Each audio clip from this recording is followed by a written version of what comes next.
Steve Szeghi. I'm a professor of economics at Wilmington College. There is enough. Okay? We have a very rich country. And the way you hear people talk, you think otherwise. I ask you, how often do you hear? How often do you hear this? The country can't afford this. Or the state can't afford this. The city can't any longer afford this. We got to cut. Okay? How oftentimes do you hear that? How often do you hear a company say, well, we used to cover these health care benefits, but we can't afford that anymore. We got to get competitive. You're always hearing that, right? We're always hearing that. So the way people talk, how we can't afford this and we can't afford that, you'd swear that, we've become a poorer country than we used to be. Huh? 1976, the country was 200 years old. Huh? GDP today, in real terms, is 3 times bigger than it was then. But the typical worker is not anywhere near 3 times better off, are they? So, what's going on there? We're a richer country, right? We're 3 times richer than we were in 1976.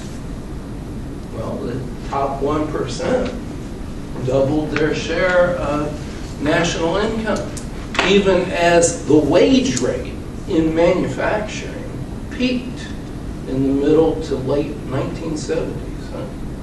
Think about that. The real hourly wage rate in manufacturing, those were the good blue-collar jobs. It peaked in the 1970s. Huh? Okay? So my dad was a union sheet metal worker. He died in 1976. Okay? He made a little over $30,000 that year. If his wage had kept pace with inflation, today that'd be $115,000. Okay? How many blue-collar workers make anywhere near that, you see? We've had a tremendous increase in income inequality, right? Okay? All this going to the top doesn't leave much for other people. And so back then, we were close, and Michelle was hinting at this. We still had ways to go, but at least we were moving in the right direction. Huh? We were getting close to becoming a society in the 1970s where everyone who had a full-time job was getting close to middle-class status. Well, that's not true anymore. Middle class has been hollowed out. But this isn't something that just happened. This is the result of that talk about we gotta get competitive. I mean, when John Kasich talks about competitiveness, what do you think he's talking about? When Donald Trump talks about getting competitive, what do you think he's talking about? He's talking about lower wages for workers. That's what he's talking about. There used to be an old slogan in the American labor movement. You know what it was? Take wages out of competition. Take wages out of competition. In other words, we are all workers. We're not going to compete against one another on the basis of being willing to work for less, you see. We're sisters. We're brothers. We're part of the union. We don't work for less than this, you see. Labor solidarity. Labor solidarity. There used to be a time when, a worker would see some other worker getting something, higher wages, better benefits, and you know what that worker would say? Why can't I have that? A victory for labor anywhere was a victory for labor everywhere, you see. But the mindset's changed. This is a sociological thing.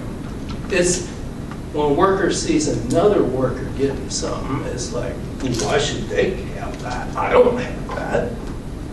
Instead of fighting for those benefits. This maybe 5 or 6 years ago, I'm driving down I-75. I had no idea who the hell put this up on the billboard, okay?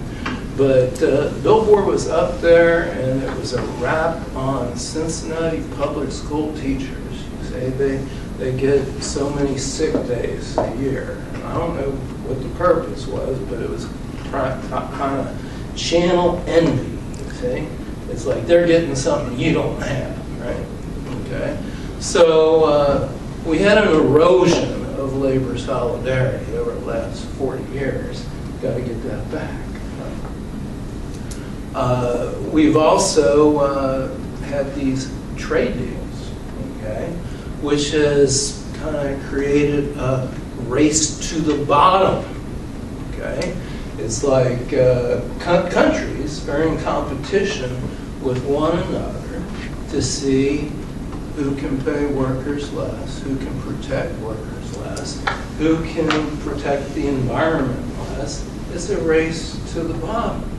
Cities, bringing it back to the community level here, cities are also in a race to the bottom. Who can tax business less? Who can give more subsidies to business so we can attract businesses? Well, if all these cities are doing that, then they don't have the revenue for safety nets. They don't have the revenue for something even more dear to my heart, trampoline. Send people back up, you know. Get them a job, huh? Minimum wage, you know. I'm all for raising the minimum wage significantly, but there's one other thing we should do. Government should be the employer of last resort, you see. Okay? In other words, a guaranteed job for everyone, okay, at a livable wage. It should be a basic right. And just a word on privatization. Privatization, whatever the thing is. Privatization of parking meters, privatization of janitorial services, privatization of the prisons. You know what the real issue is there? You know what really drives the privatization craze? It's capital. Trying to eliminate government as an employer that's a model employer that also provides a competitive spur to the private businesses to pay higher wages, higher benefits. That's all I have for you.